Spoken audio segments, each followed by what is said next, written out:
Set out for a first start. This is what happened. I wasn't worried about getting this running yet. I set out to build this truck with you guys. Normal regular guy garage, normal regular guy tools, normal regular guy budget, and normal regular guy time. Normal regular guy means normal regular lady too. Not leaving anybody out. I wanted it to be completely done before we pulled it out of the garage. Painted everything. Well, as finished as a custom project can get. I mean, they're never really done, are they? But I don't know. Maybe we should rig it up to start it. What if it's got to come back out again? I mean, if everything's all bodyworked and painted and as good as we can get it, we don't want to take it all apart and chance messing that up and having to redo it. We ain't got time for that. We ain't got money for that. Anyway, we're gonna do some more poking around at this. So we have our temperature sender that needs a wire. We have our coil wire here, ignition wire to the distributor. Those all need to end up on top of the engine here. So let's run them inside through this distributor cove, which I offset specifically for that and timing purposes, and completely regret because it looks like a mistake. I should have just made the thing bigger. Oh well, we'll figure out a way to make that look right. And running these wires in there might be a good way to do it. So I got this grommet here. This is from a police package Explorer. It goes in straight and then down 90 degrees. We'll put that in there. That'll help. Trying to figure out the best way to put this hole in there. And kind of get the drill on the inside. We gotta do the carb gaskets anyway, so those gotta come off. Distributor I want to take out because I want to prime the oil, so we could get it from the top side here. Yeah, I think we'll go that route.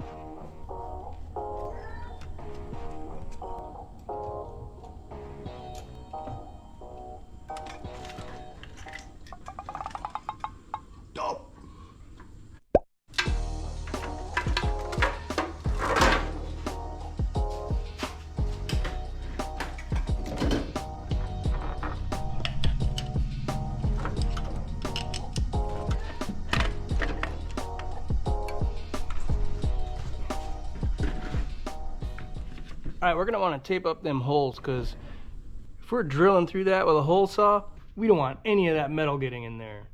That would make for a bad day.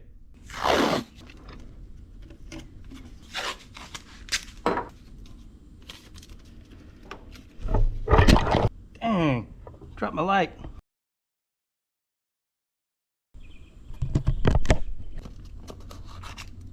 So I'm thinking that this grommet will go right about there. I just don't know exactly where. We're just gonna have to do it and live with it.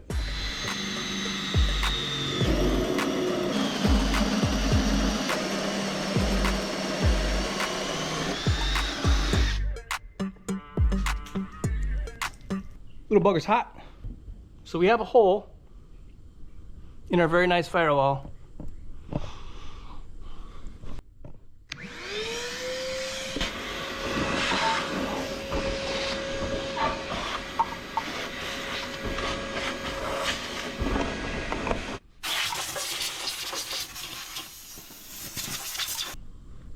So we'll grab some of that touch-up paint to paint around the edges of this hole, but it'll end up going in there like this. Like this.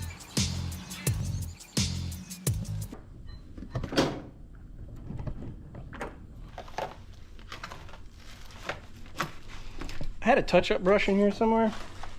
Couldn't tell you where it is. So I'll be using this brush for some pinstriping in a little bit anyway. We'll use one of those.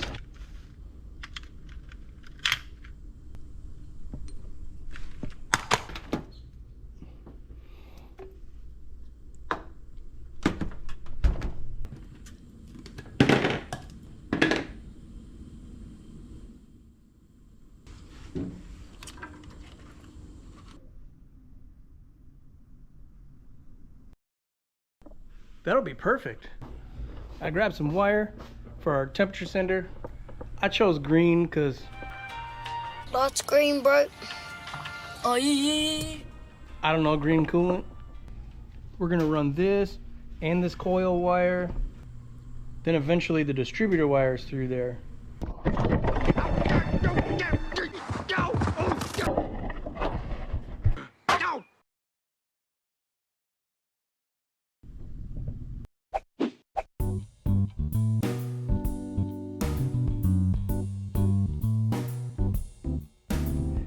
All right, we got those kind of halfway bolted back down. I gotta go get some more hardware because I don't have enough matching hardware for those, but we can't leave them on there until we prime this engine anyway. I use an old distributor I took apart for that. Stabbed the oil pump with that, put a drill on that end. Works pretty good. We'll just set this down for the moment. Now this upper radiator hose, I'm not gonna like this, but it can be temporary. It's easy to swap out once I find the right water neck.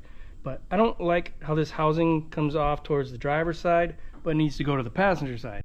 That means our upper coolant hose is gonna be all sorts of crazy.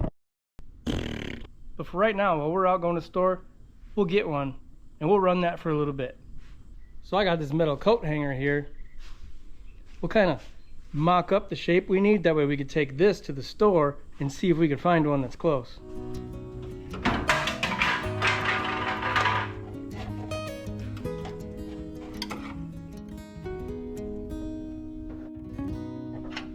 So I'm sure there's no way we're gonna find one just like this, but at least we can see the two ends where they need to be, and then we can kind of figure out what we could deal with when we're there. All right, so I went to AutoZone and O'Reilly's, spent I don't know how long looking through all of their radiator hoses. Love how they just let me climb up on their ladder and look through everything, by the way. But I just couldn't find one that was gonna work for our situation here. I even told the guy there, I'm trying everything not to use one of those ugly black flex hoses. Those have their place. I've used them, but not in a show truck. Yeah, not a fan of those. So what I do? I got a shiny one. I know. These ain't much better and look kind of chintzy and have a horrible reputation of popping off. But until I find the hose that I want, this is gonna look a whole lot better than one of them universal flexi hoses. So these have a tendency to pop off because there's no rib on it at the end to hold your hose clamp. They send this real thin rubber that goes on there first. And I guess what that's supposed to do is squeeze inside these ribs here when you tighten your hose clamp, I guess. I mean, it makes sense, but I don't know. Plus, that just makes it even a bigger pain in the butt to try to get it in the other one. You want to know a trick? Take this with a grain of salt, because I only did this once. But it was also the only time I never really had an issue with those. Wait till the wife isn't looking.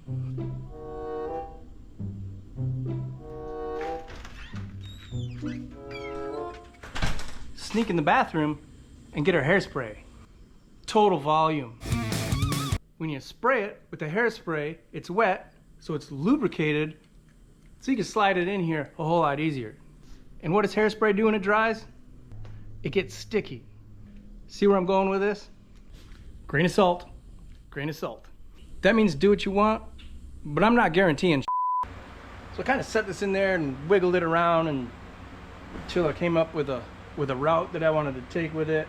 And made a mark on here. We're gonna cut that off with Old Yeller. Dang it, lost my mark.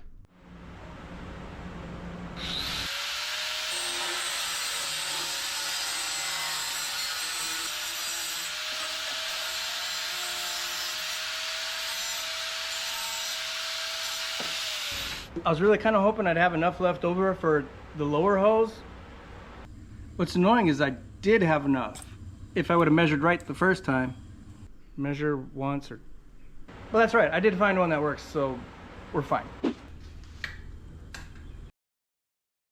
Honestly, that doesn't look too bad, but I'll tell you what, I trust that about enough where I want to go buy one of those ugly black rubber flexi hoses and put it under my seat just in case. So there's a threaded hole right underneath that hose. That's just asking for us to make a bracket to support the center of the hose, isn't it? Show is. We'll come back to that. For now, we got some oil. What I have here is Royal Purple engine break-in oil. Why I chose Royal Purple? I don't know. It's purple. There's lots of different brands out there that have an engine break-in oil. I don't know if one's better than the other, but this is what we got. Why do we need an engine break-in oil? Because that thing's never ran. Duh. I am definitely not an expert at what goes on inside this thing. Certainly no engine builder. I'm a customizer. I know some. I know that radiator hose is probably a bad idea. It'll be fine.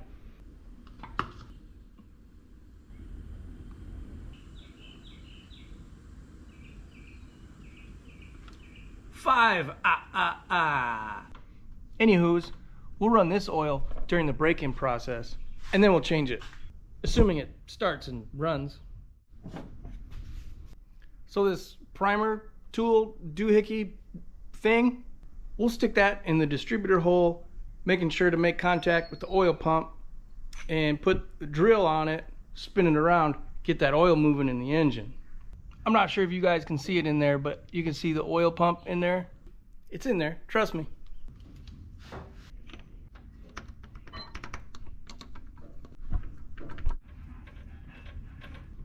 Yeah, we got it in there. I can hear it turning the pump. We're gonna try the Milwaukee. If this doesn't spin it fast enough, we'll have to get out the air drill.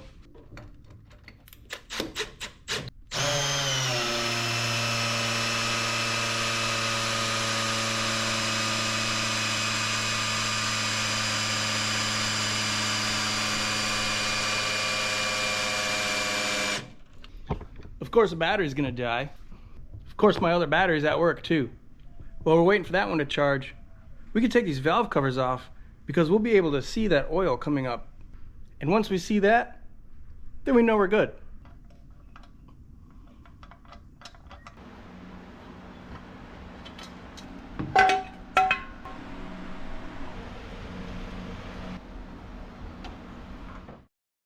I don't want to make too big of a mess.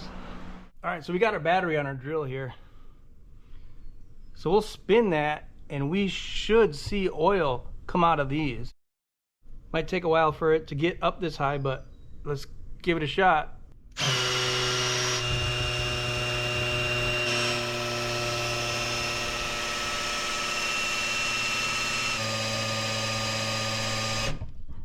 We got oil coming out of all of them except for this one. We'll keep going. Maybe it's just not there yet. Maybe it's not spinning it fast enough. Like I said, we might have to get the air drill out, but we'll keep going with this for a minute. I'll run the drill. You guys watch that. Let me know if it starts working.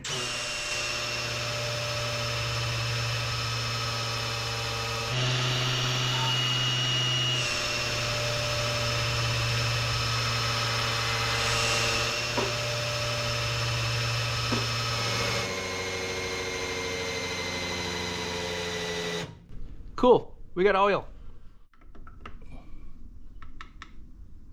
Pay no attention to that thing behind me. That's not mine. We verified oil, got the valve covers back on. We realized we need an oil pressure wire going inside.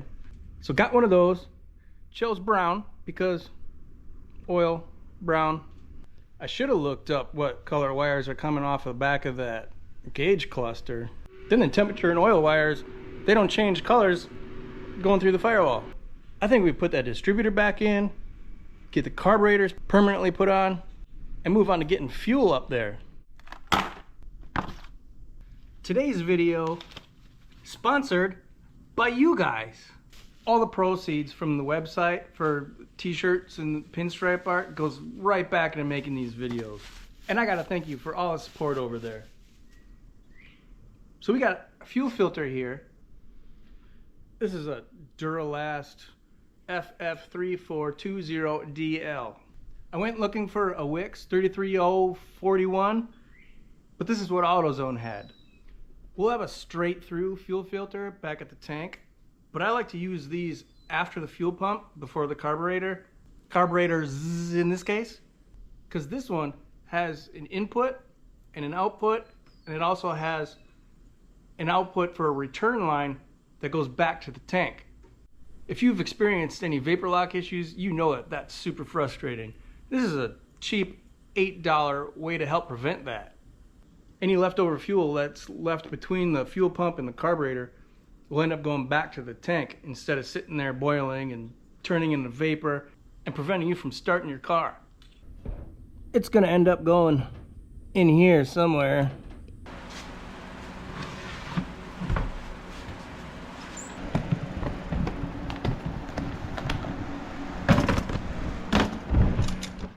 We have some compression fittings here. We have some 3/8 fuel line here. Not sure if those fittings will be a permanent fixture in here because they're brass and this is aluminum, and I don't think aluminum and brass play well together. I don't know. They'll get us going for now though, and they're probably fine. I don't know, what do you guys think? I think what I want to do before we do that though is get the carburetors on, get the distributor in, and be done up here. We'll run that drill on that primer one more time, and then we'll get going on that. Normally I would prime this right before we start it up, but since there's really no room for the 3 carburetors and getting the distributor out and in, we'll just be sure that oil is cycled through the whole thing so we're good when it starts up. It's not like it'll be sitting for a long time. I want to start this right now. All right, we'll get our distributor back in.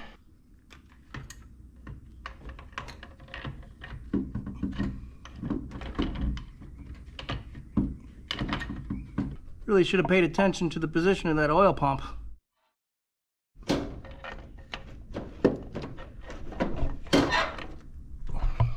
we're going to take this screwdriver and turn that oil pump to the right spot. Should be right about there. The gears got to line up, the oil pump's got to line up. It's being a punk.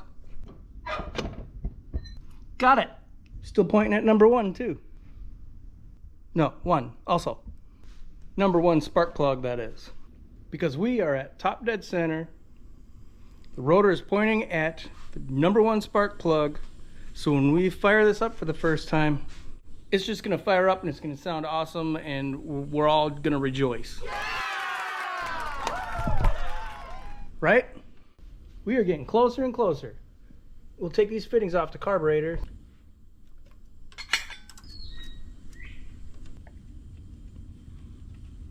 A lot of people don't like Teflon tape, but I have never ever had an issue with it. I'm not running it all the way to the bottom where it's overhanging the end where it's gonna end up in our fuel system. I'm starting a thread or 2 higher than that, and I'm going in a certain direction. When we're tightening up this fitting like that, we want to make sure that it's pulling away from the end of this Teflon tape.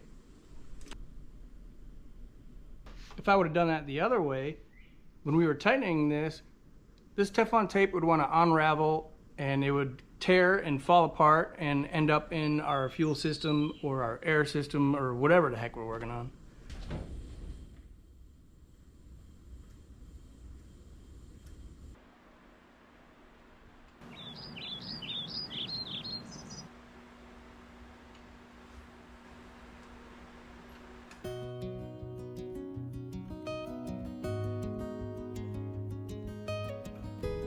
Sometimes you just gotta stand back and look at what you're working on. This thing looks like a mess right now, but holy cow, you should see how it looks in my head. I hope that little truck turns out half as good as I envision it. Back to work. So we have carburetors, done. Distributor, done. Vacuum advance, done. Even though we're going to disconnect it before we start it. Radiator hoses, it's done. I did just realize that we put the brake booster under the dash, so we have to run a vacuum hose in there. We'll worry about that later. We don't need to stop yet, because we're not even going.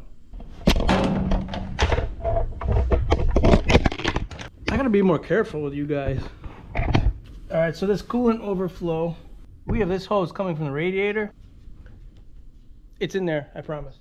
But it's gotta go to the bottom of our reservoir puke tank. On the bottom side of that overflow reservoir has 2 lines going to it. One of them on the inside is longer than the other one. The hose from the radiator is going to go to the short one. The longer one, we're either going to leave open or we're going to run a hose underneath the truck somewhere. Because what that does is if our coolant level gets up above it, it's going to drain out.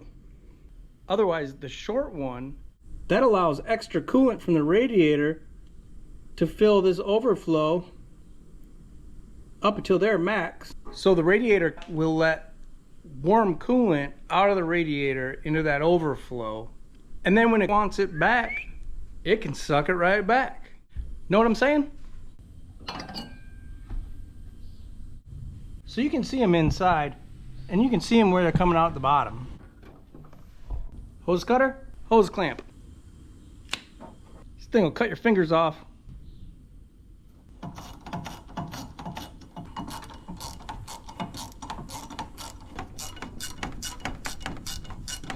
This other one, we're going to take this little piece of hose and just kind of run it under the truck. So that way, if it ever does blow coolant out of it, it'll just blow it on the ground.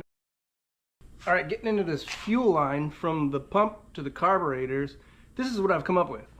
Took one of those metal coat hangers and bent it into the shape that I think we're going to try to achieve here. Kind of like that.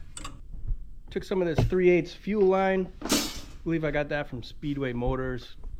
Bent up a couple pieces of that along with our fuel filter to make that. So we'll do a flare on this end and this one. So that way we can connect our fuel filter to our hard line with just a little chunk of rubber fuel hose, which I should have in this box. 3/8 fuel hose. It'll work. Now sometimes you can get away with a cheap flaring tool. I actually have a few of them I've used over the years. But I'll tell you what, when you spend the money on a good one, that is something you don't regret. This one is from Mac Tools. So we put the end we want to flare in there. We stick it out the distance of the piece that we're going to need next. Flip that guy around, put that in our line, grab our tool.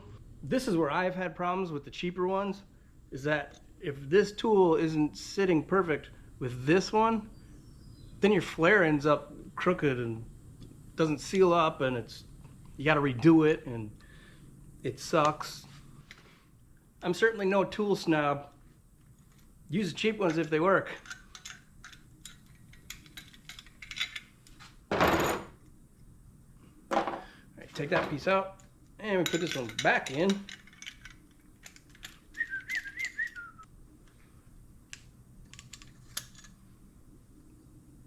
Doop.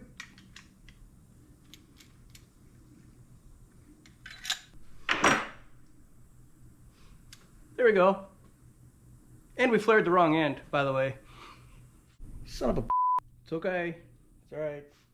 We still got enough room. We can cut that one off and redo it on the other end. Too busy yapping about what I'm doing than paying attention to it. So the reason we put a flare in there, so when we stick that hose on our line and put a hose clamp on it, we're basically mimicking this little end on here that's going to hold on to our hose. Alright, so this is what we came up with here. We got our hose on the return line here so we can get to this later, but we're not going to need that for what our plan is here. We'll just cap that off somehow, squeeze it shut, do whatever we got to do. Stick a bolt in it. Shoo, we got that in there, and let me tell you what, that was a bigger pain in the butt than I even want to admit. It's all those little tasks that just take forever, and it seems like things fight you for a reason. So when they're fighting, you got to wonder, am I going to be redoing this? Kind of like how I see a little bit of oil on the floor. That could be two things. Number one, it's a little bit of oil I spilled when I was filling it. Or number two, a stupid decision I made 2 years ago. To get this timing cover on the small block Chevy without taking the oil pan off. I don't know about this, guys.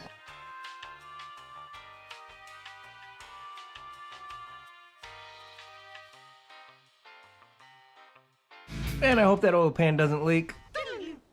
The engine was out. There was no fluids in it.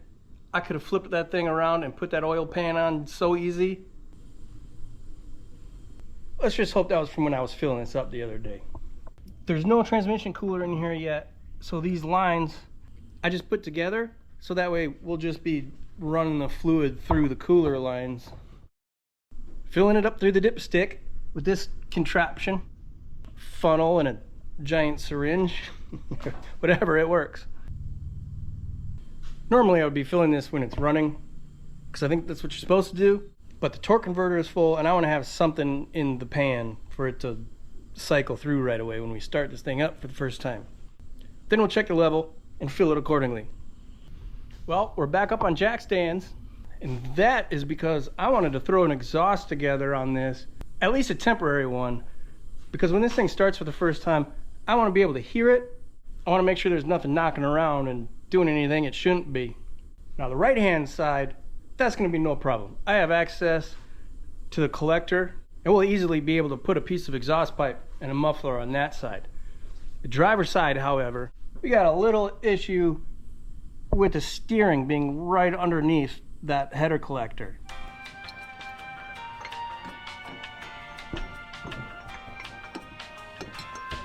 So we got good news and we got bad news.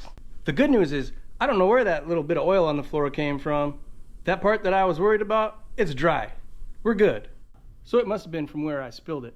Bad news is that exhaust and steering problem is something I don't want to tackle today. We just don't got time. So we're going to say we got this thing a whole lot closer to starting this week. And we're going to call that a win. And next time we'll fire this thing up. Thanks for hanging out with me today. ltscustomgarage.com for cool t-shirts and pinstripe art. See you out there. Wait, you should watch that one too. See you next time, guys.